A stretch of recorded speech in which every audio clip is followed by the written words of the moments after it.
उन्नाव की सूखी रात एक गर्म कंबल की तरह लिपटी हुई थी, लेकिन उस कबाब बनाने वाले कारखाने के रसोई घर से कच्चे गोश्त की एक ऐसी बदबू आ रही थी जो जाने का नाम नहीं ले रही थी।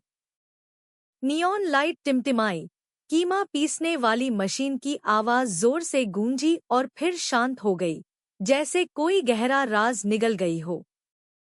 कोने में एक छोटा बच्चा फुसफुसाया, माँ सो रही है, माँ उठ नहीं रही। बरामदे में एक बूढ़ा आदमी गोश्त तौलने वाले तराजू पर झुका हुआ था। उसका चेहरा सपाट था, इतना सपाट कि किसी अपने को खोने का गम तक नहीं दिखता था। न कोई सूटकेस, न कोई पर्स, न कैमरे में कोई निशान। ऐसा लगा जैसे दीपा घर की दीवारों में ही घुल गई हो। जब अफसरों ने दरवाजा खटखटाया, तो जमीन में हल्की सी कपकपाहट महसूस हुई और वो अजीब सी शांति रोंगटे खड़े कर देने वाले डर में बदल गई। अगर घर आखिरी पनाहगाह है, तो उस रात वो खुद ब खुद बंद होती एक कब्र जैसा क्यों लग रहा था? नमस्कार। आइए, हम सब मिलकर कुछ पल मौन रखें और उस सर्वशक्तिमान को याद करें। प्रार्थना करें कि हमारे दिल को शांति मिले और हमारा जीवन सत्य के प्रकाश से भर जाए।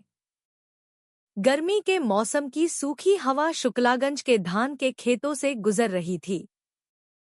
केले के पत्तों में ऐसी सरसराहट हो रही थी, जैसे पड़ोसियों की दबी हुई उत्सुक आवाजें हों।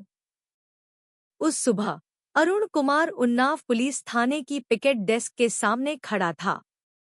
उसकी आंखें नींद की कमी से लाल थी। उसने धीमी आवाज में अपना परिचय दिया।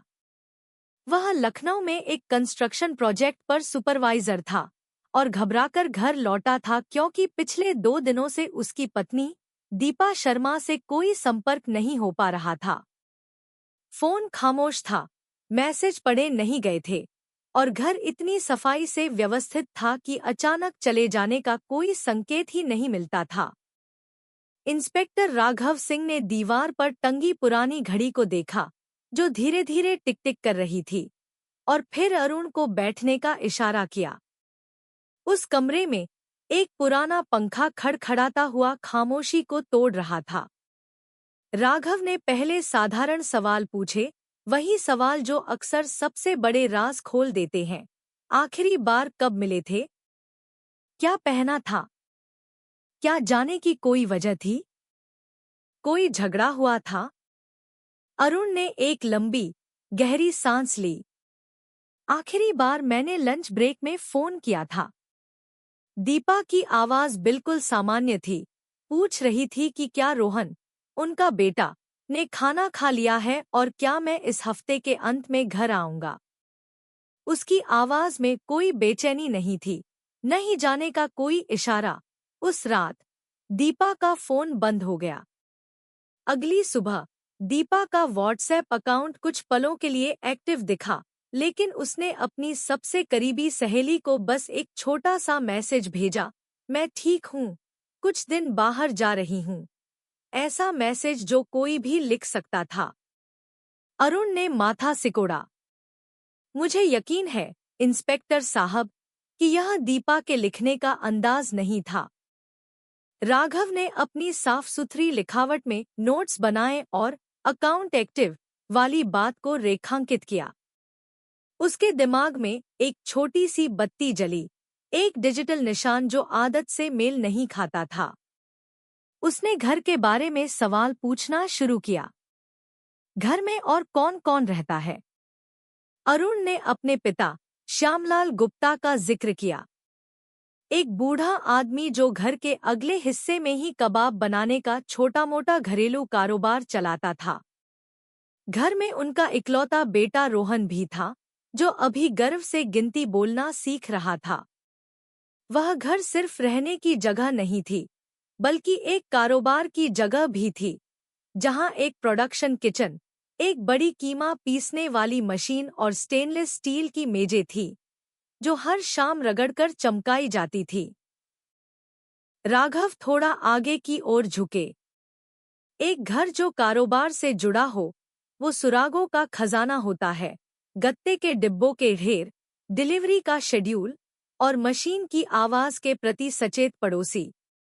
उन्होंने झगड़ों के बारे में पूछा। अरुण ने थूक निगला। हाँ, कुछ समय से तनाव चल रहा था, खासकर पैसों को लेकर। वो छोटा सा कारोबार। दीपा घर के खर्चों और कारोबार के हिसाब को अलग करना चाहती थी। वह कच्चे माल, गोश्त के लिए गए उधार को चुकाने के लिए घर की बचत के पैसे देने से साफ मना कर रही थी। अरुण ने कबूल किया कि वह अक्सर अपनी पत्नी और पिता के बीच सुलह कराने वाला बनता था, लेकिन उसने जोर देकर कहा, दीपा उस तरह की औरत नहीं थी जो अपना पर्स या वो छोटे-मोटे गहने जो वो हमेशा ड्रेसिंग टेबल की दराज में रखती थी, उन्हें छोड़कर चली जाए। खिड़की के बाहर सूरज ऊपर चढ़ने लगा था और उसकी गर्मी थाने के आंगन के डामर पर तपिश छोड़ रही थी। राघव ने अपनी नोटपैड बंद की। उन्हें अरुण में कोई घबराहट या गुस्सा नहीं दिखा, बल्कि एक गहरी, थकी हुई उदासी थी। उस आदमी की उदासी जिसने अभी-अभी अपनी जिंदगी की घड़ी को रुकते हुए देखा हो। जब कोई इंसान जो आपको हर दिन मैसेज करता हो, अचानक सिग्नल से गायब हो जाए, तो सच्चाई आमतौर पर सड़क पर नहीं, बल्कि घर की तंग गलियों में छिपी होती है। राघव ने अरुण से घटनास्थल, घर पर साथ चलने को कहा। उन्होंने अपनी टीम के 2 सदस्यों को टेक्निकल यूनिट से संपर्क करने, एक सदस्य को आसपास के सीसीटीवी फुटेज खंगालने और एक अन्य को मोबाइल ऑपरेटर से डेटा मांगने के लिए फॉर्म तैयार करने का निर्देश दिया। इन आदेशों में कुछ भी असाधारण नहीं था, लेकिन जिस तरह राघव ने ये आदेश दिए, शांत और सधे हुए, जैसे कोई किसी राज के लिए कफन तैयार कर रहा हो। अरुण ने सिर झुकाकर हामी भरी और लड़खड़ाते कदमों से खड़ा हो गया। शुक्लागंज की ओर का रास्ता उन ढाबों के बगल से गुजरता था जो अभी-अभी खुल रहे थे और जहां से तले हुए पकोड़ों की महक आ रही थी। यह जिंदगी का एक कड़वा सच था। जिंदगी सामान्य रूप से चलती रहती है, भले ही किसी के दिल में कोई घड़ी टूट चुकी हो। पुलिस की गाड़ी हल्के क्रीम रंग के पुते हुए एक घर के सामने रुकी, जिस पर एक छोटा सा बोर्ड लगा था, गुप्ता जी के शाही कबाब। बरामदे में गोश्त तौलने वाला एक बड़ा तराजू मेहनत के स्मारक की तरह खड़ा था और उसके बगल में अरुण के पिता श्यामलाल गुप्ता सूखे मसाले तौल रहे थे। उनके चेहरे पर कोई भाव नहीं था। औपचारिक दुआसलाम हुई, मीठी चाय के कप पेश किए गए, लेकिन हवा भारी महसूस हो रही थी। राघव ने शिष्टाचार को बस जरूरी हद तक चलने दिया, फिर दीपा का जिक्र छेड़ा। श्यामलाल ने बिना किसी खास हावभाव के कहा कि दीपा पैसों को लेकर झगड़ा करने के बाद चली गई। उसने कपड़ों की एक अलमारी की ओर इशारा किया, जो उसके मुताबिक आधी खाली थी। लेकिन राघव की नजरों ने ड्रेसिंग टेबल पर एक छोटी सी चमक पकड़ ली। गहनों का डिब्बा खुला पड़ा था। दीपा का मंगलसूत्र वहीं पड़ा था, जैसे एक ऐसा गवाह हो जिसे साथ ले जाना भूल गए हों। राघवन ने और ज्यादा बारीकी से जांच करने की इजाजत मांगी। अरुण ने दबी आवाज में हाँ कहा। रोहन कोने से सब देख रहा था, एक छोटे से खिलौने को गले लगाए हुए। उसके होंठ कुछ कहने के लिए हिले, लेकिन फिर बंद हो गए। राघव धीरे धीरे आगे बढ़े, निजी जगह का सम्मान करते हुए, लेकिन झूठ के लिए कोई गुंजाइश नहीं छोड़ रहे थे। पहली दराज खोली, पर्स, पहचान पत्र, बीमा कार्ड, सब कुछ करीने से रखा था। दूसरी दराज, वो दुपट्टा जो दीपा अक्सर बाहर जाते समय ओढ़ती थी, सफाई से तह किया हुआ रखा था। उसकी हल्की खुशबू अब भी बाकी थी। उन्होंने दराज बंद की और अरुण की तरफ देखा। अरुण जमीन को घूर रहा था। आंगन में पड़ोसी के मुर्गे ने 2 बार बांग दी और फिर सन्नाटा छा गया। राघव के दिमाग में नक्शा और साफ होता जा रहा था। एक औरत जो कथित तौर पर घर छोड़कर चली गई, लेकिन वो चीजें छोड़ गई जो वह हमेशा अपने साथ रखती थी। यह जाना नहीं था, यह एक टूट थी। राघव अपनी टीम को आंगन और प्रोडक्शन एरिया की तलाशी लेने के लिए ले गए। मकसद सनसनी फैलाना नहीं, बल्कि यह सुनना था कि फिश क्या कहने की कोशिश कर रहा है। कीमा मशीन कोने में पड़ी थी, जरूरत से ज्यादा चमक रही थी, जैसे किसी आईने को बहुत देर तक रगड़ा गया हो। सिंक में कोई दाग नहीं था, बस डिटर्जेंट की तेज गंध थी, इतनी तेज कि उसने पहले की किसी भी गंध को लगभग दबा दिया था। राघव ने चारों ओर देखा और फिर वापस बैठक में आ गए।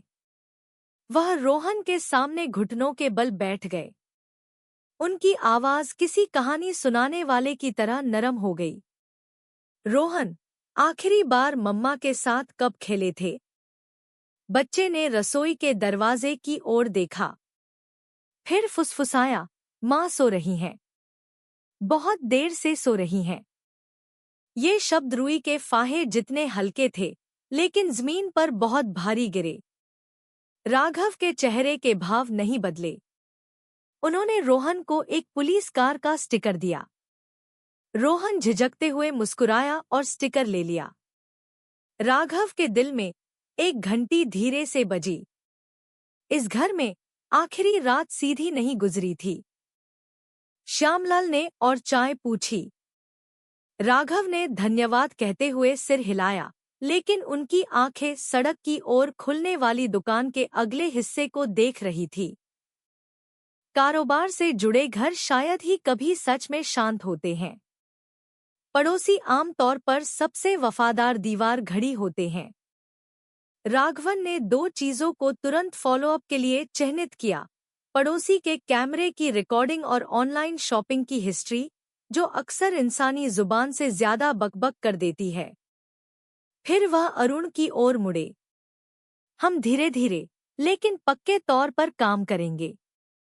अगर दीपा सिर्फ शांति के लिए कहीं गई है, तो हम उसका सुराग ढूंढ लेंगे। और अगर नहीं, तो यह घर खुद बोलेगा। अरुण ने सिर हिलाया, कुछ पल के लिए अपना चेहरा हथेलियों से ढक लिया, जैसे वह अपने सीने में उठने वाली लहर को रोक रहा हो। बाहर गर्मी बढ़ रही थी, सिर पर एक प्रेशर मशीन की तरह दबाव डाल रही थी। अंदर खामोशी उस दरार को छिपा रही थी जो अब दिखने लगी थी। राघवन दरवाजे की ओर बढ़े, आंगन को एक बार फिर घूरा। वह फौरी जवाब नहीं ढूंढ रहे थे, बल्कि रोजमर्रा के पर्दे में एक छोटी सी दरार ढूंढ रहे थे।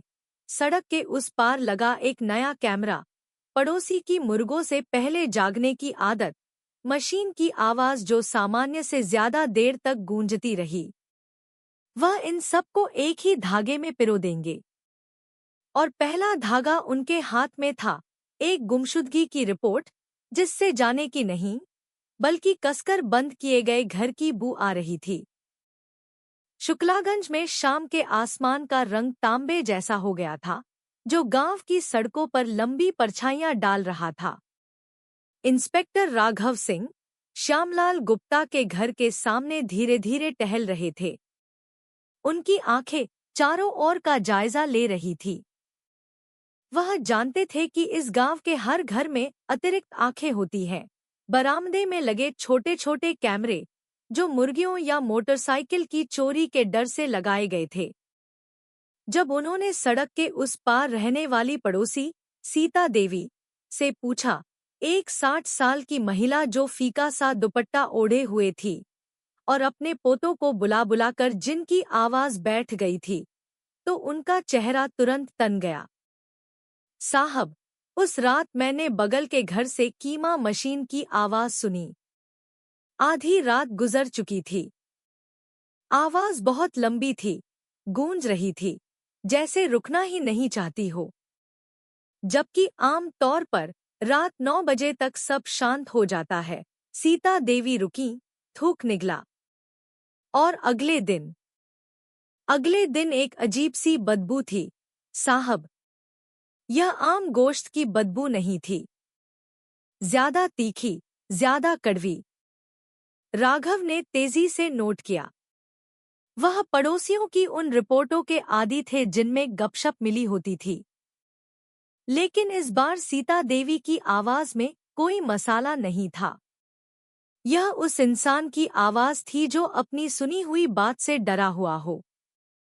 उन्होंने सीता देवी से उनके घर के सामने लगे कैमरे की रिकॉर्डिंग देखने की इजाजत मांगी, जो 1 महीने पहले ही लगा था। एक सस्ता कैमरा जिसमें इंफ्रारेड लाइट थी, जो गुजरने वाले किसी भी व्यक्ति को रिकॉर्ड करने के लिए काफी थी। सीता देवी का बैठक कक्ष, लिविंग रूम, तंग था, बिस्कुट के खाली डिब्बों से भरा था, जिन्हें सुई धागा रखने के लिए इस्तेमाल किया जाता था। लकड़ी की पुरानी अलमारी के ऊपर एक छोटी सी मॉनिटर स्क्रीन जली हुई थी, जिसमें गांव की सूनी सड़क दिख रही थी। राघव ने टेक्निकल टीम को बुलाया। उन्होंने तुरंत पिछले 3 दिनों का डेटा एक एक्सटर्नल हार्ड डिस्क में कॉपी कर लिया। रिकॉर्डिंग चलाई गई। पहला दिन, दीपा शर्मा आंगन में झाड़ू लगाती हुई दिखाई दी। उसके हाव भाव सहज थे। उसकी नाइटी शाम की हवा में धीरे धीरे लहरा रही थी। कैमरे ने उसकी हल्की सी मुस्कान को कैद किया जब वह रोहन को गली के नुक्कड़ पर छोटी सी दुकान तक ले जा रही थी। शाम ढलने तक दीपा अपने बेटे के साथ घर लौटी, साइड के दरवाजे से अंदर चली गई। उसके बाद स्क्रीन पर केवल लोगों के अंदर बाहर जाने की परछाइयां थीं।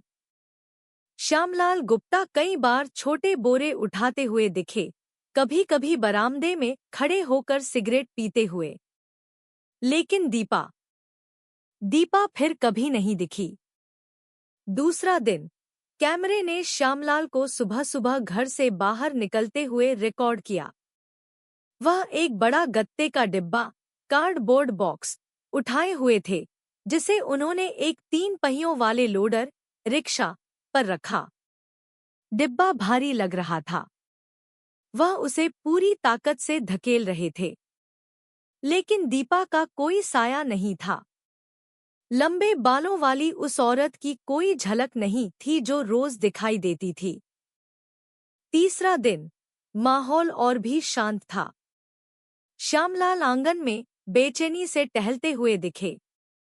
एक पल ऐसा आया जब उन्होंने रसोई का दरवाजा बहुत देर तक बंद रखा, मानो अंदर कुछ रोक रहे हों। कैमरा वफादारी से रिकॉर्ड करता रहा, लेकिन दीपा जैसे दुनिया से ही घुल गई थी। राघव ने अपना चेहरा मला। उन्होंने गुमशुदगी के कई मामले संभाले थे, लेकिन ऐसा कम ही होता था कि आस पड़ोस का कैमरा सारे बहानों को झूठा साबित कर दे। अगर दीपा सच में गई होती, तो कैमरा उसके कदमों को पकड़ता, उसकी नाइटी का एक कोना, एक हल्की सी परछाई, कुछ भी।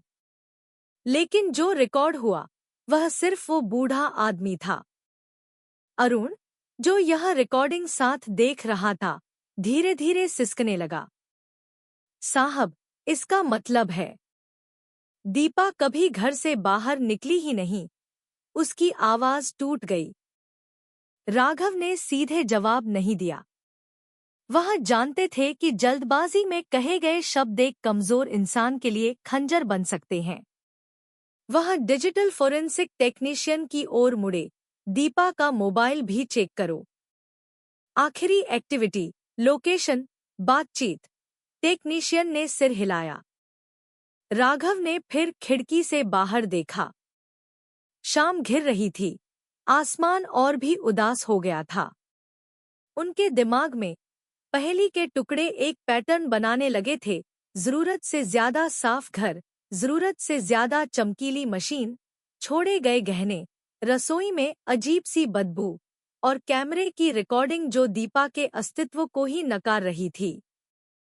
यह सब एक ऐसी कहानी की तरह था जिसे आखिरी पन्ना बंद करने के लिए जानबूझकर लिखा गया हो। लेकिन एक और बात थी जो खटक रही थी। गुमशुदगी के एक दिन बाद दीपा के अकाउंट से भेजा गया वो व्हाट्सएप मैसेज। वह किसने टाइप किया था? कैमरे के मुताबिक दीपा कभी घर से बाहर नहीं गई।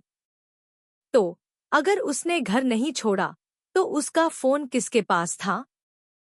राघव ने अरुण को देखा, फिर श्यामलाल के घर की ओर देखा। वह घर शांत दिख रहा था, लेकिन उसकी दीवारों के पीछे सच्चाई साफ तौर पर छिपी हुई थी। वह जानते थे कि अगला कदम उस चीज को उजागर करना था जिसे जिंदा दफनाने की कोशिश की गई थी। कल सुबह उन्होंने अपनी टीम से धीमी आवाज में कहा, हम वापस जाएंगे। मेहमान बनकर नहीं, बल्कि आधिकारिक वारंट के साथ। वह घर अब बोलेगा। शुक्लागंज में सुबह की शुरुआत मुर्गों की बांग से होती थी, लेकिन इंस्पेक्टर राघव सिंह के लिए ज्यादा जरूरी आवाज उस फोरेंसिक मशीन की हल्की भिनभिनाहट थी, जिसे उनकी टीम लाई थी। वह श्यामलाल गुप्ता के हल्के क्रीम रंग के पुते घर के सामने खड़े थे। तलाशी का वारंट उनके हाथ में था। अरुण कुमार सख्त चेहरे के साथ उनके बगल में था, जबकि श्यामलाल बरामदे में खड़े थे। उनकी उंगलियों में एक सिगरेट दबी थी जो लगभग बुझ चुकी थी। उनकी निगाहें ठंडी थी, मानो वह पहले से ही जानते हों कि क्या होने वाला है। श्यामलाल जी, राघव ने शांत लेकिन मजबूत आवाज में शुरुआत की, हम पूरे घर की तलाशी लेंगे, जिसमें आपका प्रोडक्शन किचन भी शामिल है। कृपया सहयोग करें। श्यामलाल ने बस धीरे से सिर हिलाया। न कोई विरोध, न कोई हैरानी। वास्तव में वह जरूरत से ज्यादा शांत थे। इसी शांति ने राघव के संदेह को और गहरा कर दिया। टीम को 3 हिस्सों में बांटा गया। एक ने बैठक और कमरों की जांच की, दूसरी ने आंगन और गोदाम की, और राघव ने खुद रसोई, प्रोडक्शन किचन की ओर जाने वाली टीम का नेतृत्व किया। रसोई बड़ी थी, सीमेंट का फर्श था जिसे बार बार पॉलिश किया गया था। स्टेनलेस स्टील की मेजें कतार में लगी थीं, बड़े बड़े चाकू करीने से टंगे थे, और कोने में इंसान के आधे कद जितनी बड़ी कीमा पीसने वाली मशीन खड़ी थी। उसकी सतह जरूरत से ज्यादा चमक रही थी, मानो उसे अभी अभी कई बार साबुन से धोया गया हो। यह कैसी बदबू है? टीम के एक सदस्य ने नाक सिकोड़ी। हवा में कपड़े धोने वाले साबुन की तीखी गंध थी, जिसमें एक दबी हुई, कच्ची बदबू मिली हुई थी, जैसे किसी ने असली गंध को सस्ते परफ्यूम से दबाने की कोशिश की हो। राघव कीमा मशीन के पास गए। उन्होंने रबर के दस्ताने पहने और मशीन के बाहरी हिस्से को छुआ। ठंडा, बहुत ज्यादा चिकना और अजीब। जैसे ही उन्होंने मशीन का ढक्कन खोला, हवा तुरंत बदल गई। एक हल्की सी सड़ी हुई, बासी गंध फैली, जैसे तेल की गंध जो कभी पूरी तरह से साफ न हुई हो। और स्टील के पेंचों, गेयर्स में कुछ फंसा हुआ था। बाल। एक लंबा काला बाल मशीन के दांतों के बीच फंसा हुआ था। राघव ने महसूस किया कि उनका दिल धड़क उठा। उन्होंने फोरेंसिक टेक्नीशियन को बुलाया। बड़ी सावधानी से उस बाल को निकाला गया और एक प्लास्टिक के जिपलॉक बैग में रखा गया। सबूत, साहब, यह साफ तौर पर गाय या भैंस का बाल नहीं है। टेक्नीशियन की आवाज लगभग फुसफुसाहट में थी। राघव ने सिर हिलाया, सांस रोके हुए। उन्होंने और गहराई से जांच की। मशीन की दरारों में हल्के भूरेलाल रंग के धब्बे थे, जो लगभग अदृश्य थे क्योंकि उन्हें बुरी तरह रगड़कर साफ किया गया था। लेकिन जरूरत से ज्यादा जोरदार सफाई ने एक अजीब पैटर्न छोड़ दिया था। राघव जानते थे, जिन धब्बों को जबरदस्ती मिटाया जाता है, वे उन धब्बों से ज्यादा संदिग्ध होते हैं जिन्हें छोड़ दिया जाता है। इस बीच दूसरी टीम रसोई के पीछे गोदाम की जांच कर रही थी। अचानक एक पुकार सुनाई दी, इंस्पेक्टर साहब, जरा यहाँ आइए। राघव तेजी से उस ओर बढ़े। गोदाम के कोने में एक बड़ा प्लास्टिक का ड्रम रखा था, जिसमें जानवरों का चारा और चोकर भरा हुआ था। ढक्कन खोलने पर हल्की सड़ांध सी आई। अंदर चारे के अलावा सफेद रंग के छोटे सख्त टुकड़े थे। टेक्नीशियन ने उसे एक चिमटी से उठाया। वह टुकड़ा न तो पत्थर था न ही लकड़ी। उसका आकार घुमावदार था और सतह छिद्रपूर्ण पोरस थी। सब खामोश हो गए। वह हड्डी का टुकड़ा था। अरुण, जो यह सब देख रहा था, उसने तुरंत अपना मुंह हाथ से ढक लिया। उसका चेहरा सफेद पड़ गया था। हे भगवान! यह मत कहना कि यह। दीपा, उसकी आवाज भर्रा गई, शरीर कांप रहा था। राघवन ने अरुण के कंधे पर हाथ रखकर उसे शांत किया। हम अभी कुछ पक्का नहीं कह सकते। इन सब की लैब में जांच होगी, लेकिन अपने दिल में वह जानते थे कि सबूत बोलने लगे हैं। जब टीम ने ड्रम उठाया तो एक और चौंकाने वाला तथ्य सामने आया। ड्रम सिर्फ चारे के हिसाब से बहुत ज्यादा भारी था। उसके तल में कुछ ऐसा था जिससे आवाज दब रही थी। राघव ने ड्रम की सारी सामग्री को सावधानी से खाली करने का आदेश दिया। और सचमुच, चारे और छोटी हड्डियों के अवशेषों के बीच एक गीला कपड़ा तह किया हुआ पड़ा था, जिसका रंग हल्का गुलाबी था। अरुण ने उस कपड़े को तुरंत पहचान लिया। यह दीपा की नाइटी है। उसकी आवाज फट पड़ी, आंखें नम हो गईं। राघव ने श्यामलाल को देखा, जो बरामदे में 2 पुलिस वालों से घिरे कुछ दूर खड़े थे। वह बूढ़ा आदमी अब भी शांत था। यहाँ तक कि जब सबूतों से भरा ड्रम फोरेंसिक वैन में लादा जा रहा था, तब भी उसकी आंखें सपाट थीं, होंठ बस उस बुझी हुई सिगरेट को चबा रहे थे। टीम ने कमरों की तलाशी जारी रखी। ड्रेसिंग टेबल की निचली दराज में दीपा का पर्स, आईडी कार्ड और बीमा कार्ड अभी भी रखे थे। सब कुछ पूरा छुआ तक नहीं गया। राघव ने वह पर्स उठाया और अरुण को दिखाया। जो इंसान घर छोड़कर जाता है, वह यह सब पीछे नहीं छोड़ता। अरुण ने बस सिर झुका लिया। उसके कंधे बुरी तरह कांप रहे थे।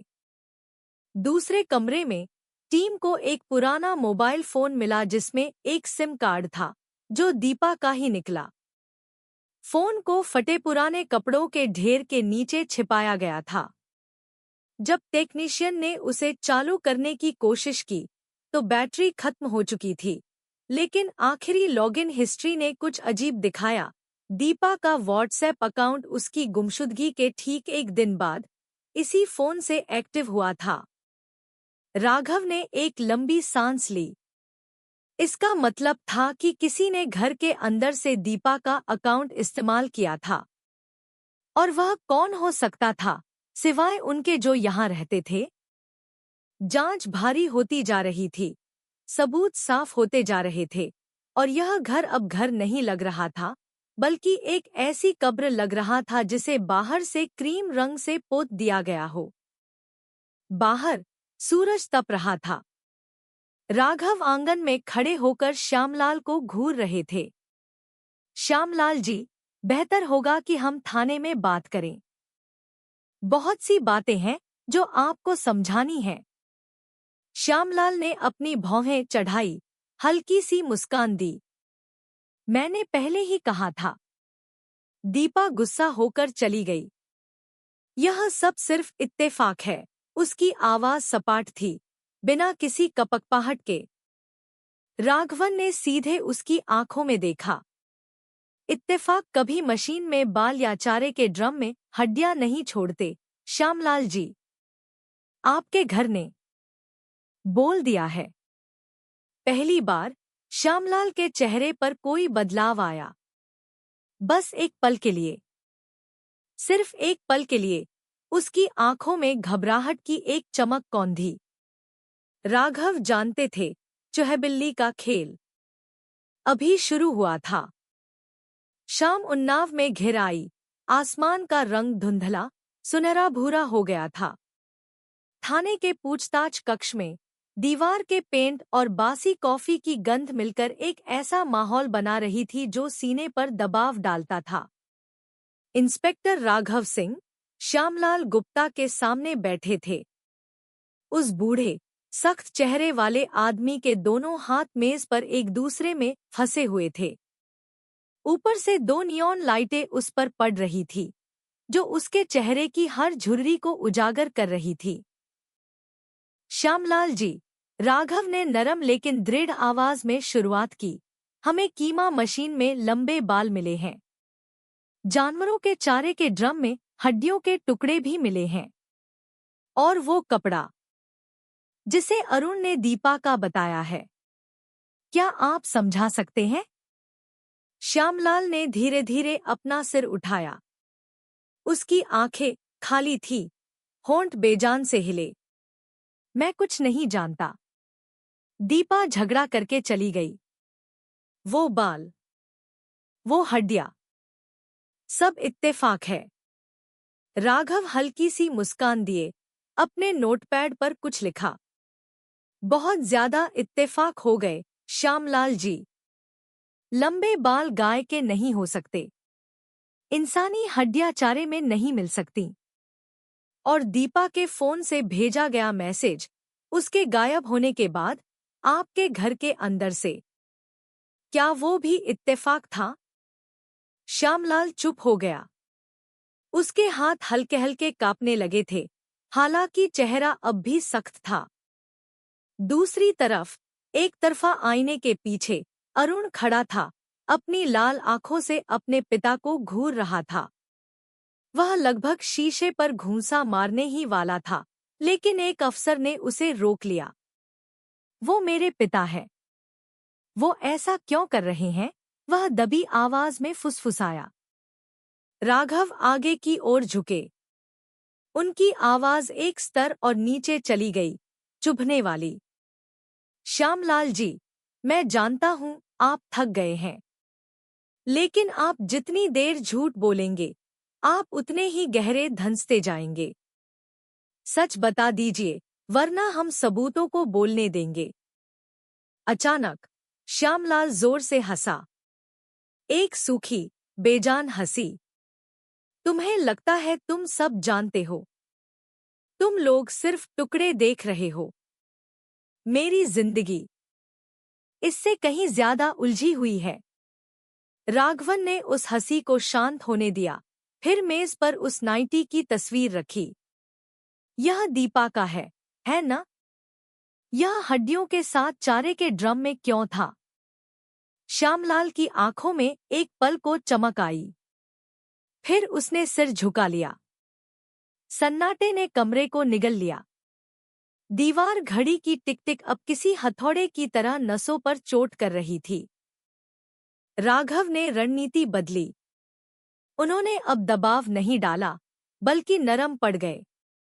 श्यामलाल जी, अरुण अब भी आप पर भरोसा करता है। रोहन अब भी अपनी मां को ढूंढ रहा है। उन्हें झूठ में मत जीने दीजिए। आप खुद जानते हैं, झूठ सिर्फ जख्म को लंबा खींचता है। श्यामलाल ने अपने दांत भींचे, चेहरा तन गया। वह बोलना चाहता था, लेकिन खुद को रोक रहा था। राघव यह देख सकते थे, एक अंदरूनी संघर्ष जो उस बूढ़े आदमी को झकझोर रहा था। अपनी बात पर जोर देने के लिए राघव ने टेक्नीशियन को इशारा किया। लैपटॉप के स्पीकर से रोहन की रिकॉर्ड की गई आवाज गूंजी। बच्चे की वो मासूम आवाज, जब राघव ने उससे घर पर पूछा था, माँ सो रही है, बहुत देर से सो रही हैं, उठ नहीं रही। श्यामलाल तन गया। उसकी मुट्ठियां भिंज गईं। उसकी सांसें छोटी और तेज हो गई। राघव ने उसे तीखी नजरों से देखा। छोटे बच्चे बड़ों की तरह झूठ नहीं बोल सकते श्यामलाल जी। रोहन के शब्द आपके 1000 बहानों से ज्यादा सच्चे हैं। फिर सन्नाटा। 5 मिनट गुजर गए। सिर्फ कुर्सी के घिसटने और घड़ी की टिक टिक की आवाज। फिर श्यामलाल और गहरे में झुक गया, उसके कंधे ढीले पड़ गए। ठीक है, उसकी आवाज इतनी दबी हुई थी कि बमुश्किल सुनाई दी। मैं बताऊंगा, लेकिन सब कुछ नहीं, एक बार में नहीं। राघव ने खुद को संयत रखा ताकि उनका चेहरा सपाट रहे, हालांकि उनके सीने में एड्रेनालाइन दौड़ गया था। कहिए, हम यहाँ सुनने के लिए ही हैं। श्यामलाल ने एक लंबी सांस ली, उसकी आंखें बेजान होकर दीवार को घूर रही थी। उस रात मैं नशे में था, देसी शराब, देसी ठर्रा पी थी। घर लौटा तो मेरा सिर गम था। दीपा घर पर अकेली थी। हमारा फिर से झगड़ा हुआ, पैसों को लेकर। उसने कहा कि मैं परिवार पर सिर्फ बोझ हूं, कारोबार को बर्बाद कर रहा हूं। उसके शब्द चुभ रहे थे। मैंने आपा खो दिया।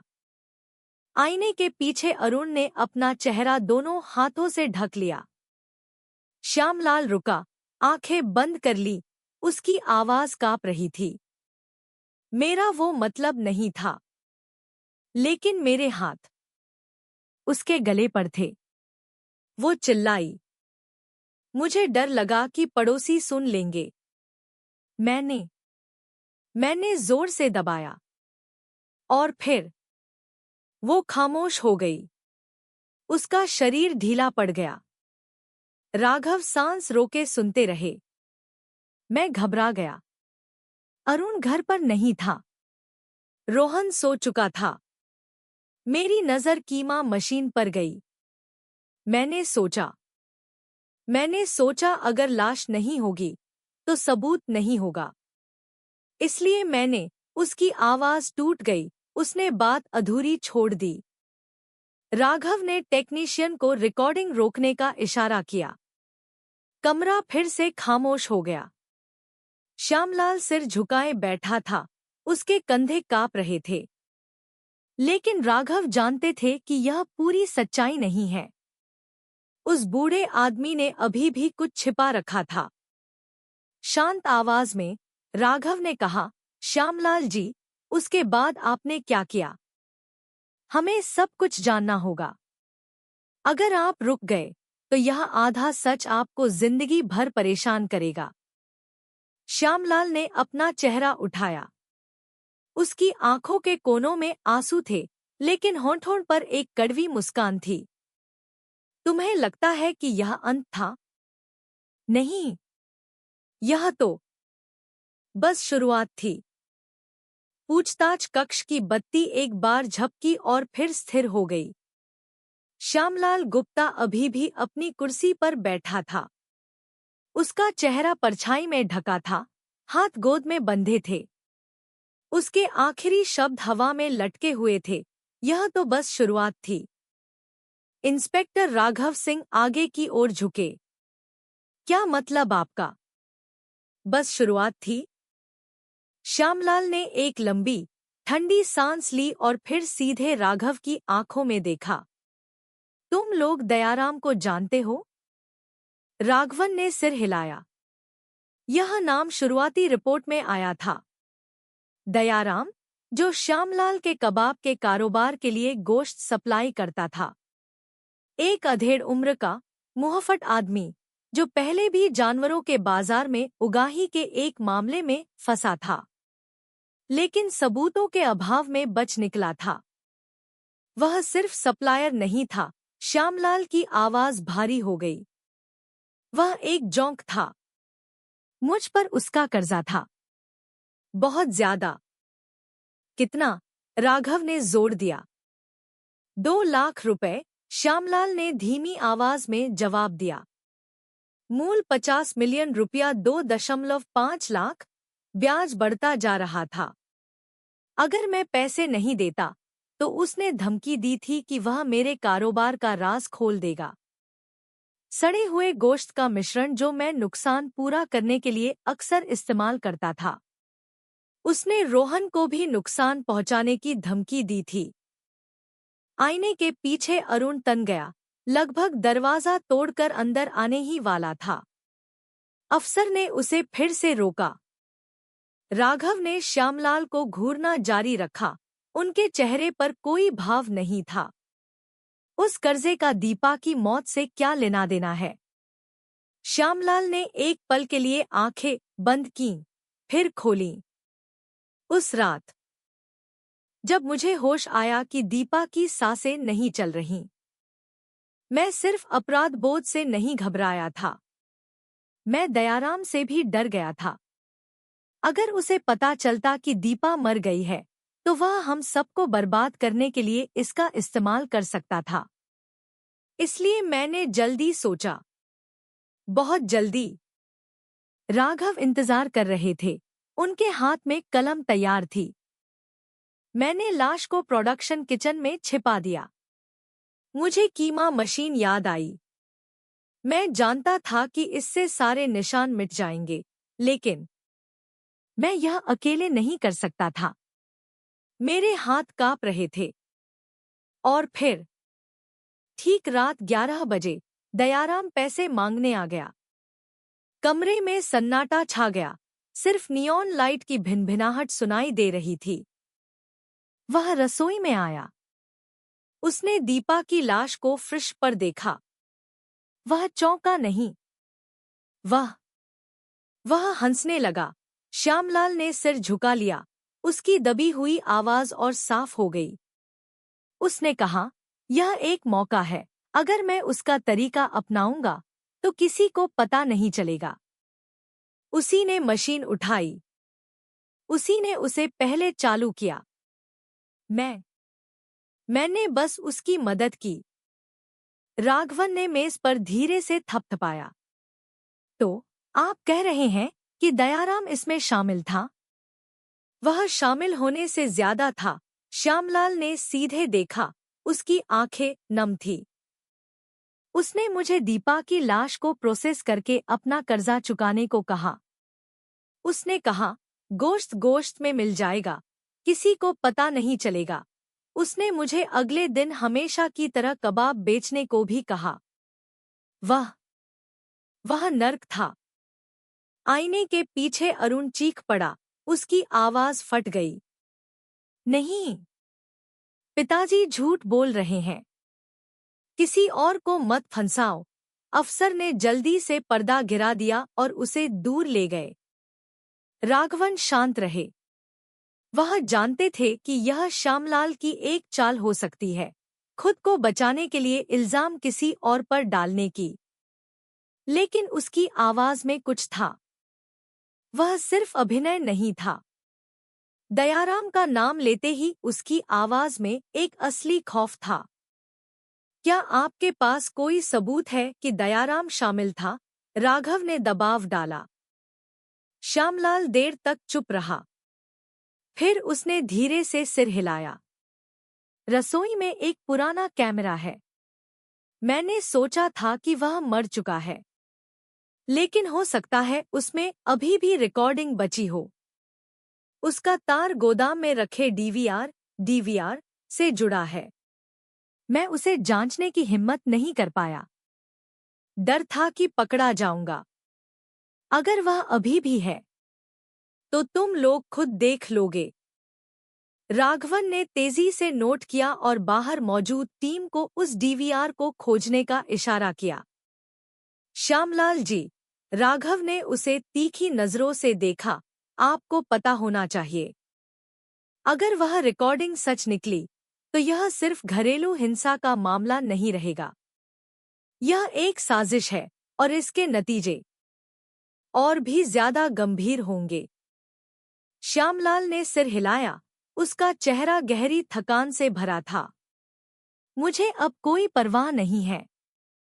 उस रात के बाद से मेरा दिल पहले ही टूट चुका है। कमरे में सन्नाटा पसर गया। राघव कुर्सी पर पीछे टिक गए। उनका दिमाग तेजी से घूम रहा था। अगर दयाराम वाकई शामिल था तो यह मामला सिर्फ एक पिता के आपा खोने का नहीं था। यह ब्लैकमेलिंग, संगठित अपराध और यहाँ तक कि अवैध मांस के व्यापार का एक नेटवर्क हो सकता था। लेकिन राघव तुरंत विश्वास नहीं कर सकते थे। उन्हें पहले वह रिकॉर्डिंग देखनी थी। कमरे के बाहर अरुण गलियारे में जमीन पर बैठा था। उसका चेहरा हाथों में छिपा था। पिताजी कुछ भी कहें, दीपा वापस नहीं आएगी, वह धीमी आवाज में फुसफुसाया। इसी बीच फोरेंसिक टेक्नीशियन श्यामलाल के गोदाम से मिला एक पुराना धूल भरा डीवीआर लेकर दौड़ा आया। बक्सा धूल भरा था, तार जंग खाए हुए थे, लेकिन इंडिकेटर लाइट अभी भी जल सकती थी।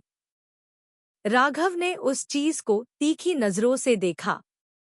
चलो देखते हैं, उस रात मशीन असल में किसने चालू की थी। उन्नाव थाने का फोरेंसिक रूम अंधेरे में डूबा था, सिर्फ मॉनिटर की रोशनी से जगमगा रहा था। श्यामलाल गुप्ता के घर से लाया गया पुराना डीवीआर मेज पर रखा था। उसके तार सावधानी से जोड़े गए। जब भी टेक्नीशियन केसिंग को थपथपाता, धूल उड़ती। इंस्पेक्टर राघव सिंह पीछे हाथ बांधे खड़े थे। उनकी आंखें उस स्क्रीन से नहीं हट रही थी, जो अब झपकी लेने लगी थी।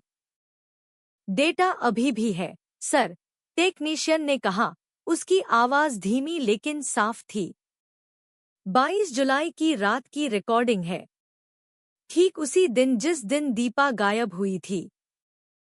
कमरा तुरंत खामोश हो गया। सबने अपनी सांसें थाम ली जब रिकॉर्डिंग शुरू हुई। रात 11:07 बजे। प्रोडक्शन किचन के कैमरे ने धुंधला सा कमरा दिखाया। नियॉन लाइट टिमटिमा रही थी। फ्रिज पर एक औरत की आकृति पड़ी थी, दीपा शर्मा।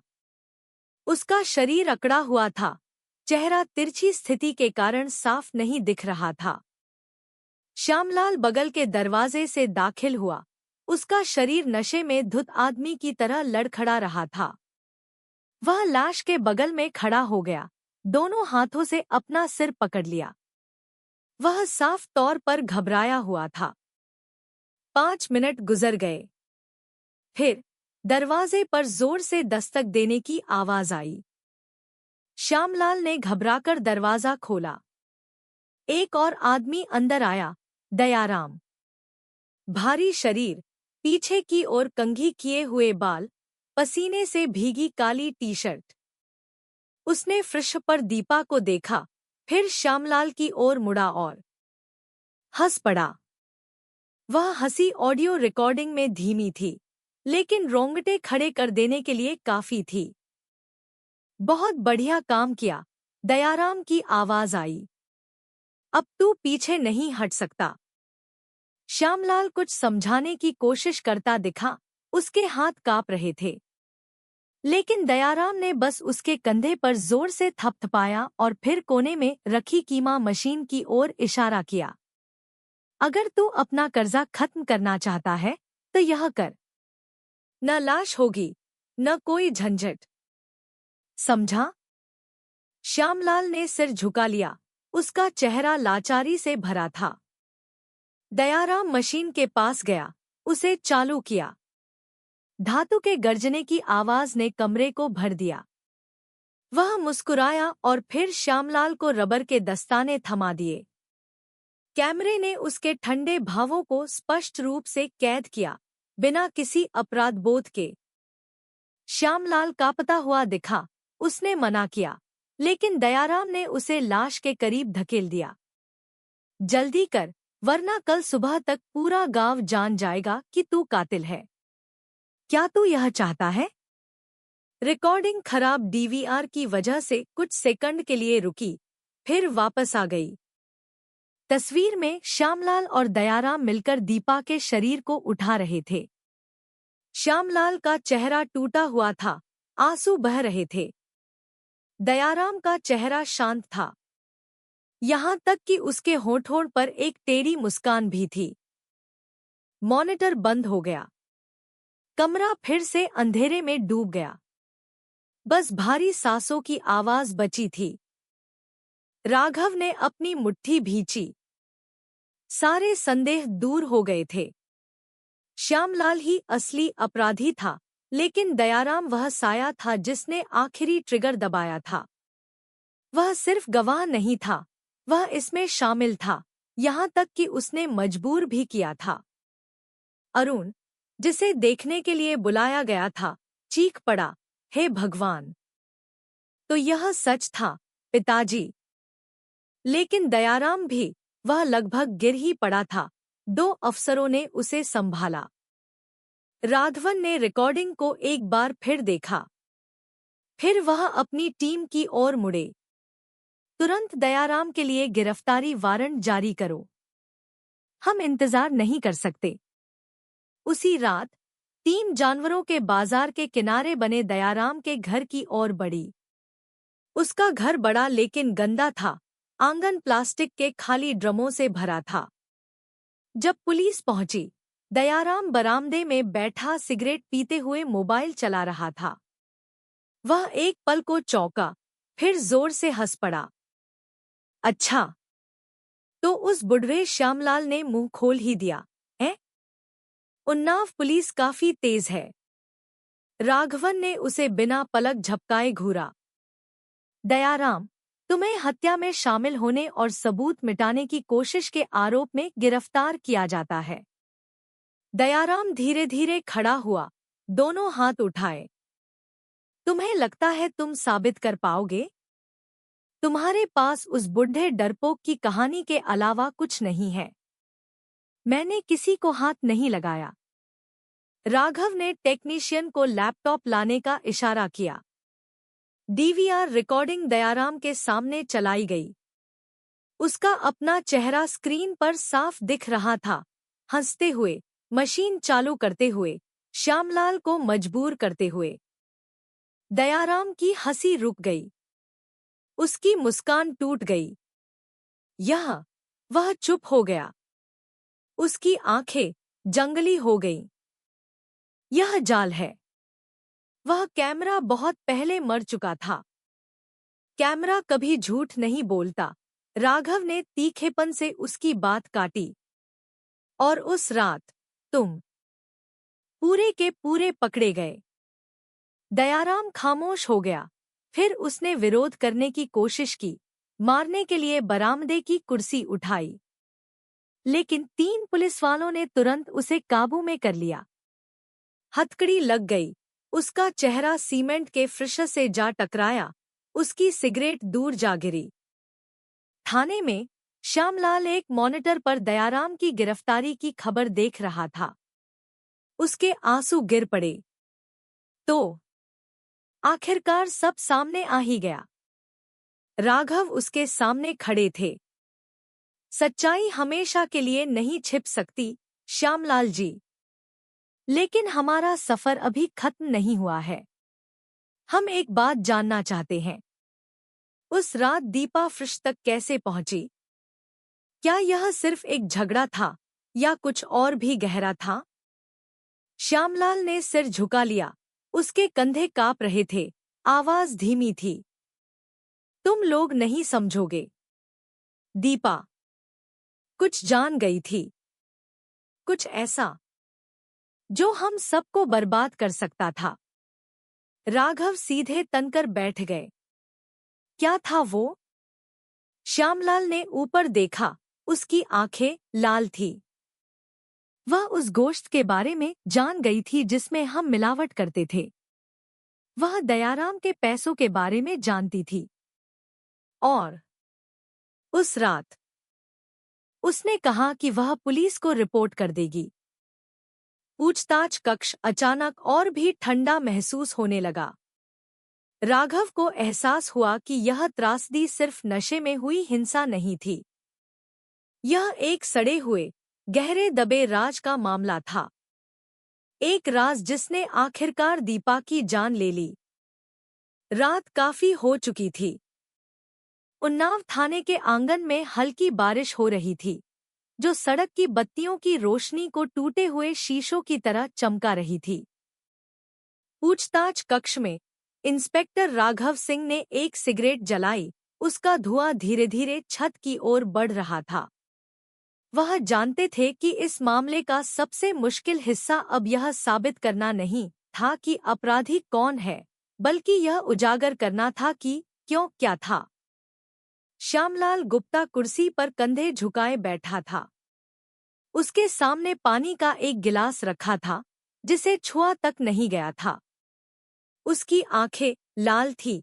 जब भी वह मुंह खोलता, उसकी आवाज टूट जाती। श्यामलाल जी, राघव ने धीरे से कहा, आपने कहा कि दीपा कुछ जान गई थी। कृपया विस्तार से बताएं। श्यामलाल ने खाली नजर से मेज को घूरा, फिर एक लंबी सांस ली। कबाब का कारोबार बहुत पहले ही घाटे में जा चुका था। पूंजी खत्म हो रही थी, कर्जा बढ़ रहा था। दयाराम लगातार दबाव डाल रहा था। उसने कहा कि अगर मैं पैसे नहीं चुका सकता, तो वह बाजार से बचा हुआ, सड़ा हुआ गोश्त सप्लाई करेगा। मैं मान गया। मैंने सोचा कि अगर मिलावट कर दूंगा, तो किसी को पता नहीं चलेगा। राघव ने उसे तीखी नजरों से देखा। और दीपा यह जान गई? श्यामलाल ने कमजोरी से सिर हिलाया। हाँ, वह अक्सर रसोई में मदद करती थी। उसने गोश्त का अलग रंग देखा, अजीब सी बदबू पर गौर किया। एक रात उसने सीधे मुझसे पूछा। मैंने झूठ बोला, कहा कि यह सिर्फ बूढ़े जानवर का गोश्त है। लेकिन वह बेवकूफ नहीं थी। वह जानती थी कि हम लोगों को धोखा दे रहे हैं। उसने कहा कि वह रिपोर्ट करेगी। उसने कहा कि वह नहीं चाहती कि उसका बेटा हराम के पैसों से पले बढ़े। उसकी आवाज टूट गई। उसने अपना चेहरा हाथों से ढक लिया। उस रात, सब कुछ होने से पहले, हमारा बहुत बड़ा झगड़ा हुआ। उसने कहा कि वह कल सुबह सबूत लेकर पुलिस के पास जाएगी। मैं घबरा गया। अगर वह सच में रिपोर्ट कर देती, तो मैं सिर्फ अपना कारोबार ही नहीं खोता, बल्कि गांव में अपनी इज्जत भी खो देता। और दयाराम मुझे जरूर मार डालता। राघवन ने तेजी से नोट किया। पहेली के टुकड़े जुड़ रहे थे। दीपा सिर्फ घरेलू हिंसा की शिकार नहीं थी, बल्कि वह एक गंदे राज की भी शिकार थी, जो उस परिवार के लिए संभालना बहुत बड़ा हो गया था। तो आपने उसे रोका? राघव ने दबाव डाला। श्यामलाल ने तेजी से सिर न में हिलाया, फिर धीरे धीरे हाँ में, जैसे वह दो जवाबों के बीच फंस गया हो। मैं नशे में था, साहब। जब वह चिल्ला रही थी, मैं बस चाहता था कि वह चुप हो जाए। मुझे एहसास ही नहीं हुआ कि मेरे हाथ उसके गले पर हैं। जब मैंने हाथ हटाए, वह हिल नहीं रही थी। सन्नाटे ने कमरे को निगल लिया। सिर्फ बाहर खिड़की पर बारिश की बूंदों की आवाज सुनाई दे रही थी, जो टीन की छत पर टपक रही थी। दूसरे कमरे में अरुण गुमसुम बैठा था, सिर झुकाए। जब राघव अंदर आए, तो उसने चेहरा उठाया। उसकी आंखें गीली थीं। साहब, तो यह सच था?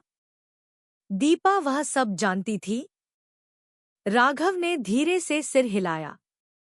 हाँ, वह उससे कहीं ज्यादा जानती थी जितना आप सोच रहे थे।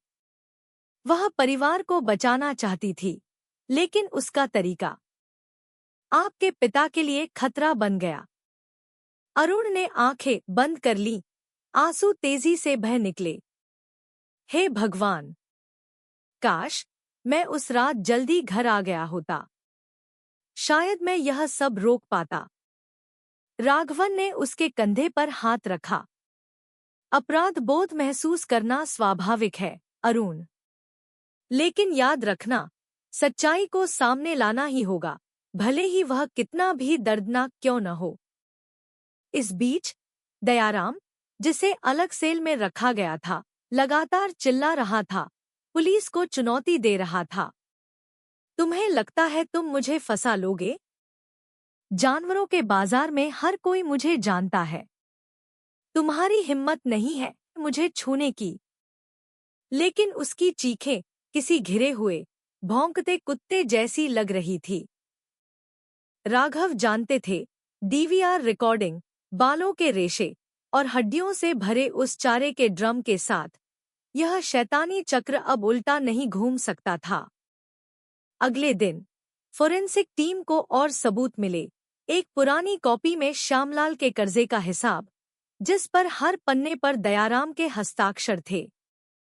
साथ ही बड़ी मात्रा में नकद लेनदेन के सबूत भी थे, जिसके साथ वैकल्पिक मांस, अल्टरनेटिव मीट की डिलीवरी के नोट्स थे। इन सब ने इस बात को पुख्ता कर दिया कि श्यामलाल का पारिवारिक कबाब कारोबार दयाराम द्वारा पाले गए एक गंदे नेटवर्क का सिर्फ एक मुखौटा था।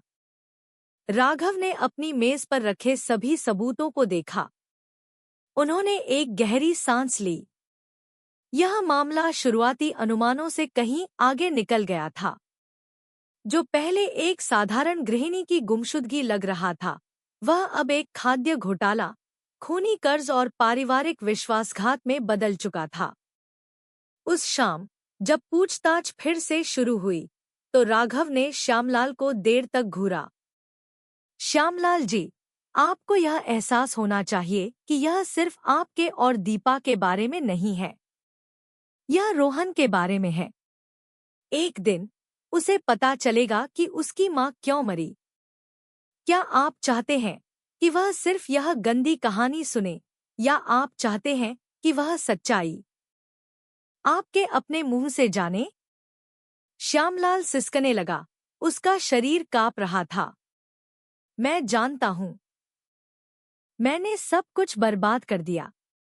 लेकिन यकीन मानिए साहब, उस रात मैं मारना नहीं चाहता था। मैं बस दयाराम के दबाव से बचना चाहता था। राघव ने अपनी नोटपैड बंद कर दी। उनकी आवाज ठंडी थी। दूसरों की बलि देकर बचने की ख्वाहिश। श्यामलाल जी, पतन की शुरुआत वहीं से होती है। बाहर उन्नाव का आसमान फिर से उदास हो गया था। घने बादल लटके हुए थे। राघव थाने की बालकनी में खड़े होकर फिर से सिगरेट जलाने लगे। वह जानते थे कि इस मामले का सफर अभी खत्म नहीं हुआ है। दयाराम पर अभी मुकदमा चलना था। श्यामलाल को पूरी जिम्मेदारी लेनी थी और गांव के लोगों को इस सड़ी हुई सच्चाई को जानना था। लेकिन एक बात पक्की थी, दीपा शर्मा की मौत सिर्फ एक घरेलू त्रासदी नहीं थी। वह साहस की शिकार थी, क्योंकि उसने उस गंदे राज का विरोध करने की हिम्मत की थी, जिसने उसके अपने परिवार को निगल लिया था। अदालत की सुनवाई का दिन आ गया। पिछली रात की बारिश से उन्नाव की हवा में अभी भी ठंडक थी। लेकिन जिला अदालत के आंगन में लोग पहले ही जमा हो चुके थे। वे उस मामले को अपनी आंखों से देखना चाहते थे जिसने शुक्लागंज गांव को हिलाकर रख दिया था। दीपा शर्मा की हत्या उसके अपने ससुर श्यामलाल गुप्ता द्वारा, जिसमें दयाराम का काला साया भी शामिल था। अदालत कक्ष में लकड़ी की बेंचें खचाखच भरी थी। पत्रकार अगली कतार में बैठे थे। उनके नोटपैड तैयार थे, मोबाइल कैमरे चालू थे। अरुण कुमार एक कोने में बैठा था। उसका चेहरा पीला पड़ गया था, आंखें नींद की कमी से धंस गई थी। उसकी गोद में रोहन सो रहा था। उसका सिर मासूमियत से झुका हुआ था, इस बात से अनजान कि आज दुनिया उसकी मां के बारे में सच्चाई सुनने जा रही है। सरकारी वकील खड़े हुए, उनकी आवाज बुलंद थी। अभियुक्त श्यामलाल गुप्ता और दयाराम, आज आप पर सुनियोजित हत्या करने और सबूतों को मिटाने की कोशिश करने का आरोप लगाया जाता है। हम फोरेंसिक सबूत, कैमरा रिकॉर्डिंग और उन गवाहों को पेश करेंगे जिन्होंने घटना को देखा और सुना। श्यामलाल सिर झुकाए बैठा था। उसका चेहरा उसकी असली उम्र से 10 साल ज्यादा बूढ़ा लग रहा था। इसके विपरीत दयाराम तनकर बैठा था, होठों पर वही टेढ़ी मुस्कान थी। कभी कभी पत्रकारों की ओर देख लेता था, मानो यह दिखाना चाहता हो कि वह अभी भी काबू में है। पहली गवाह को बुलाया गया, सीता देवी, वही पड़ोसन जिनका घर प्रोडक्शन किचन के ठीक सामने था। अपने फीके दुपट्टे और कापती आवाज के साथ उन्होंने कहा, उस रात मैंने कीमा मशीन की आवाज सुनी, बहुत जोर से। आम तौर पर रात 9 बजे सब शांत हो जाता था, लेकिन उस रात लगभग आधी रात तक आवाज आती रही। और अगली सुबह बहुत गंदी बदबू थी, आम गोश्त की बदबू नहीं थी। मुझे यकीन है कुछ गड़बड़ थी। वकील ने स्क्रीन की ओर इशारा किया। डीवीआर रिकॉर्डिंग चलाई गई। धुंधली लेकिन साफ तस्वीरें। घबराया हुआ श्यामलाल, हंसता हुआ दयाराम, और फिर जबरदस्ती। अदालत कक्ष में कोलाहल मच गया, लोगों के हैरान होने की आवाजें आईं। दयाराम की मुस्कान गायब हो गई, उसका चेहरा तन गया। अगला गवाह फोरेंसिक टेक्नीशियन था। उसने कीमा मशीन में फंसे बाल के बारे में, खून के उन धब्बों के बारे में जिन्हें मिटाने की कोशिश की गई थी, और जानवरों के चारे के ड्रम में मिले हड्डियों के छोटे टुकड़ों के बारे में विस्तार से बताया। लैब टेस्ट के नतीजों के मुताबिक मिला हुआ डीएनए प्रोफाइल दीपा शर्मा के जेनेटिक प्रोफाइल से मेल खाता है, उसने दृढ़ता से कहा। श्यामलाल ने अपना चेहरा ढक लिया, उसके कंधे हिल रहे थे। दर्शकों की बेंच पर बैठे अरुण ने सिर झुका लिया, आंसू रोके नहीं रुक रहे थे। जज ने अभियुक्तों की ओर देखा। क्या आप इन सबूतों पर कुछ कहना चाहेंगे? श्यामलाल कांपते हुए शरीर के साथ उठा। योर ऑनर, मेरा इरादा कभी भी उसे मारने का नहीं था। उस रात मैं नशे में था, मैंने आपा खो दिया।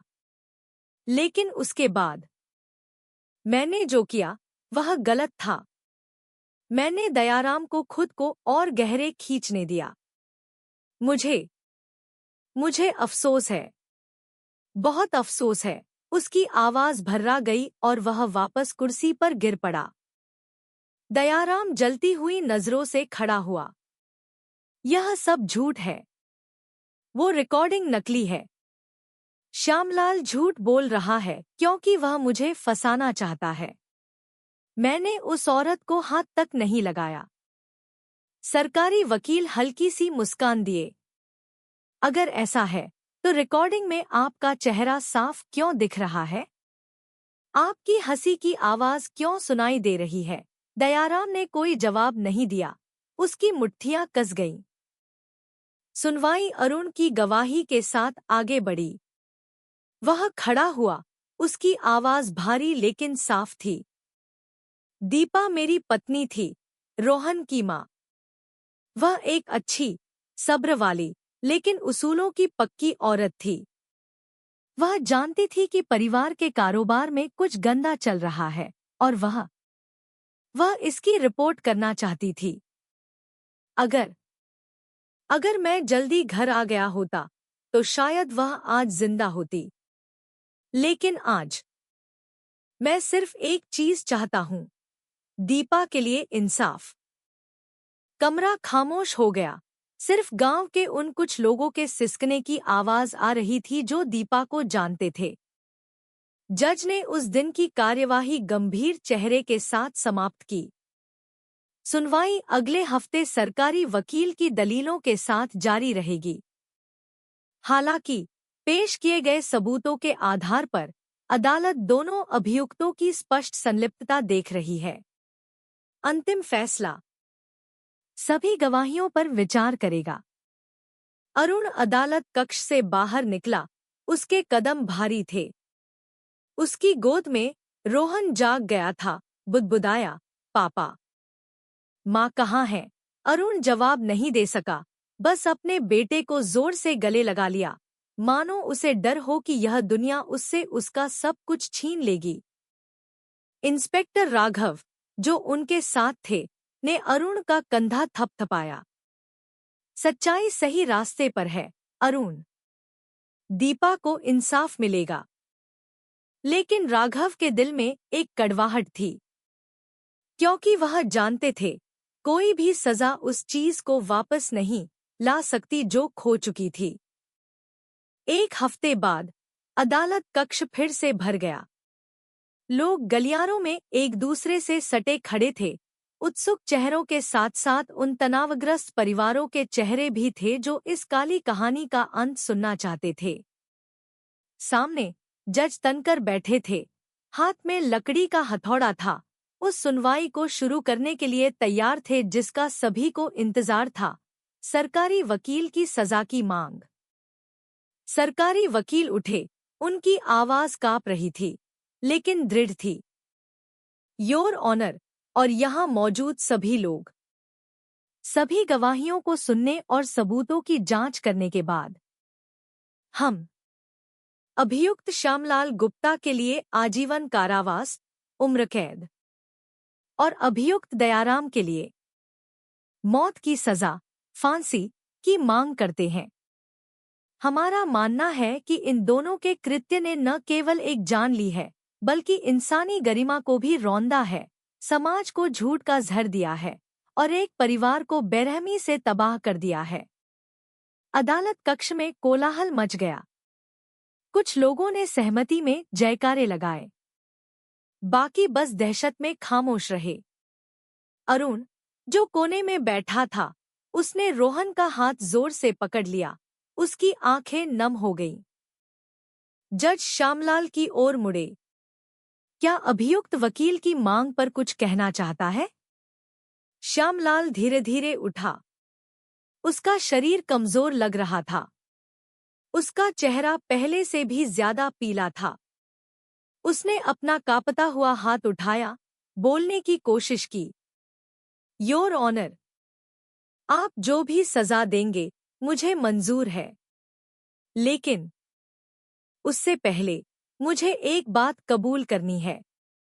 एक बात जो मैंने पहले नहीं बताई थी। कमरे में तुरंत सन्नाटा छा गया। सबकी निगाहें श्यामलाल पर टिक गईं। उस रात श्यामलाल की आवाज भर्रा गई। घर पर सिर्फ मैं और दयाराम नहीं थे। किसी और ने भी दरवाजा खटखटाया था। एक ऐसा इंसान जिसे मैंने सोचा था कि वह मदद करेगा, लेकिन उसने हालात को और भी काला कर दिया। जज ने भौहें सिकोड़ी। कौन था वह? श्यामलाल ने सिर झुका लिया, आंसू फर्श पर टपके। शंभू, दयाराम का आदमी। वह दयाराम के बाद अंदर आया था। वह खाली बोरे लाया था और कहा था, दीपा की लाश को मशीन से निपटाने की जरूरत नहीं है, बस बोरे में डाल दो। लेकिन दयाराम ने मना कर दिया। उसने कहा, मशीन का तरीका ज्यादा सुरक्षित है, ज्यादा तेज।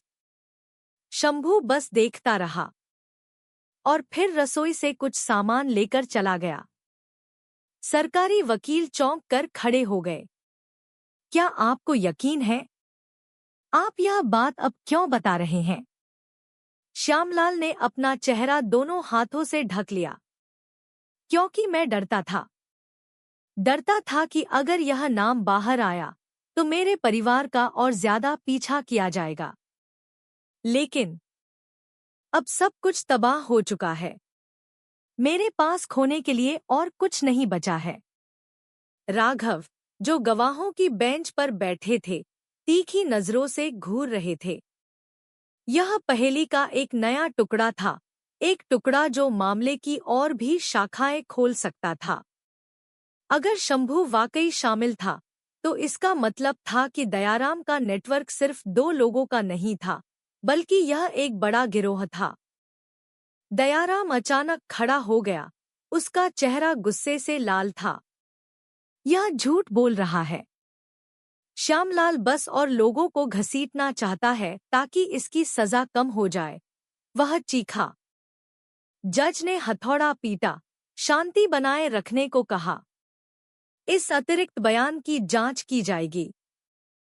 पुलिस को शंभू के ठिकाने का पता लगाने का निर्देश दिया जाता है। श्यामलाल वापस अपनी सीट पर गिर पड़ा। उसकी आवाज धीमी थी। मैं नहीं चाहता कि रोहन झूठ के साथ बड़ा हो, भले ही वह मुझसे जिंदगी भर नफरत करे। उसे सब कुछ पता चलने दो। अरुण ने सिर झुका लिया। उसके आंसू सोए हुए बेटे के सिर पर गिर रहे थे। वह जानता था कि उसका पिता कितना भी बुरा क्यों न हो, यह कबूलनामा गहरे पछतावे से पैदा हुआ था। जज के हथौड़े की चोट के साथ अदालत स्थगित कर दी गई। अंतिम फैसला अगले हफ्ते सुनाया जाना था। लेकिन हर कोई जानता था कि इस नाटक का अंत करीब आ रहा था और सच्चाई ज़ख्मों से भरी होने के बावजूद और साफ होती जा रही थी। इमारत के बाहर उन्नाव का आसमान शाम ढलते ही गहरा लाल हो गया था। इंस्पेक्टर राघव सीढ़ियों पर खड़े होकर दूर क्षितिज को देख रहे थे। अपने दिल में वह जानते थे कि यह मुकदमा शायद इंसाफ दे सकता है, लेकिन यह उस त्रासदी की परछाई को कभी नहीं मिटा पाएगा जिसने दीपा शर्मा नाम की एक युवा औरत की जान ले ली थी। वह दिन आ ही गया। अदालत कक्ष खचाखच भरा था। हवा लोगों की सांसों से भारी महसूस हो रही थी। सामने जज तनकर बैठे थे। हाथ में लकड़ी का हथौड़ा था। उनका चेहरा गंभीर था, जिसे पढ़ा नहीं जा सकता था। दोनों अभियुक्त श्यामलाल गुप्ता और दयाराम एक दूसरे के बगल में बैठे थे। दोनों में फर्क साफ दिख रहा था। श्यामलाल कमजोरी से सिर झुकाए था, जबकि दयाराम अभी भी अपना सिर ऊंचा किए हुए था, हालांकि उसकी आंखों में एक बेचैनी छिपी थी। जज ने गहरी आवाज में कार्यवाही शुरू की। फोरेंसिक सबूतों, कैमरा रिकॉर्डिंग, गवाहों के बयानों और अभियुक्तों के कबूलनामे पर विचार करने के बाद अदालत इस फैसले पर पहुंची है। कमरा इतना शांत हो गया कि मानो सबने सांसें रोक ली हों। श्यामलाल गुप्ता कोडोट अपनी बहू दीपा शर्मा की हत्या के जुर्म में आजीवन कारावास, उम्रकैद की सजा सुनाई जाती है। आपका कृत्य इंसानी कमजोरी का वो चरम है जिसने गुस्से के आगे घुटने टेक दिए। लेकिन अदालत आपको अपनी बाकी की जिंदगी पछतावे में बिताने का एक मौका देती है। श्यामलाल ने अपना चेहरा ढक लिया। उसका शरीर बुरी तरह कांप रहा था। अरुण, जो दर्शकों की बेंच पर बैठा था, उसने सिर झुका लिया। उसके आंसू राहत और ज़ख्म के बीच बह निकले। जज फिर दूसरे अभियुक्त की ओर मुड़े। दयाराम, अदालत आपको मौत की सजा, फांसी सुनाती है। आपकी भूमिका सिर्फ सबूत मिटाने में मदद करने की नहीं थी, बल्कि दबाव डालने, धमकाने और यहाँ तक कि दूसरे की कमजोरी का फायदा उठाने की भी थी। आप वह अंधेरा है जिसने इस परिवार को इस खाई में धकेला। दयाराम चौंक गया। उसका चेहरा सफेद पड़ गया। वह चीख पड़ा, लकड़ी की मेज पर घूंसा मारा। नहीं, यह साजिश है। तुम लोग मुझे इस तरह नहीं फंसा सकते। अफसरों ने तुरंत उसे दबोच लिया, हथकड़ियां और कस दी और उसे घसीटते हुए अदालत कक्ष से बाहर ले गए। उसकी चीखें गलियारे में गूंजी और फिर खामोशी में खो गईं। जज ने हथौड़ा पीटा। अदालत की कार्यवाही समाप्त होती है। अदालत कक्ष में लोगों ने राहत की सांस ली। कुछ ने तालियां बजाईं, कुछ बस गीली आंखों से खामोश रहे। अरुण ने रोहन को जोर से गले लगा लिया, फुसफुसाया, बेटा, माँ को इंसाफ मिल गया। वह बच्चा जो अभी पूरी बात नहीं समझता था, बस मासूमियत से सिर हिलाता रहा। उसका चेहरा अपने पिता के सीने से चिपका रहा। इमारत के बाहर पत्रकार जमा हो गए। कैमरे चमक रहे थे। लेकिन इंस्पेक्टर राघव सिंह उस भीड़ से गुजरते हुए शांत कदमों से चले गए। उन्हें सनसनी नहीं चाहिए थी। वह बस चाहते थे कि यह मामला एक सबक बने। उस रात अपने घर के बरामदे में राघव ने उन्नाव के तारों भरे आसमान को देखा। वह दीपा शर्मा के बारे में सोच रहे थे, उस औरत के साहस के बारे में जो गंदगी के खिलाफ चुप नहीं रहना चाहती थी। वह उस छोटे बच्चे के बारे में भी सोच रहे थे जो एक जख्म के साथ बड़ा होगा, लेकिन उम्मीद है उस ताकत के साथ भी कि वह अपने पूर्वजों की गलतियों को नहीं दोहराएगा। राघव ने धीमी आवाज में खुद से कहा, सच कभी कभी देर से आता है, लेकिन वह हमेशा आता है। और जब वह आता है तो वह सिर्फ इंसाफ नहीं देता, बल्कि एक चेतावनी भी देता है। शुक्लागंज के लोगों के लिए यह मामला एक ऐसी कहानी बन जाएगा जो यादों से कभी नहीं मिटेगी। सिर्फ एक त्रासदी नहीं, बल्कि गुस्से, लालच और बहुत देर तक छिपाए गए राज के बारे में एक सख्त चेतावनी। और जो लोग आज इस कहानी को सुन रहे हैं, शायद उनके लिए भी एक सवाल है जिस पर सोचना चाहिए। हम अपने ही घरों में कितने राज छिपाए रखते हैं? और क्या हम तैयार हैं अगर एक दिन सच्चाई दरवाजा खटखटा दे? यह कहानी अदालत कक्ष में खत्म हो गई, लेकिन इसकी परछाई हमेशा जिंदा रहेगी, हमें याद दिलाती रहेगी कि जुर्म की शुरुआत अक्सर एक छोटे से झूठ से होती है, जिसे हम बढ़ने देते हैं। समाप्त। इस कहानी को सुनने के लिए धन्यवाद। अगर आपको लगता है कि यह कहानी कोई सबक देती है, तो कृपया अपनी राय दें, इसे अपने करीबी लोगों के साथ साझा करें और लाइक और सब्सक्राइब करके इस चैनल का समर्थन करना न भूलें, ताकि हम आपके लिए ऐसी ही सार्थक और चेतावनी भरी कहानियां लाते रहें।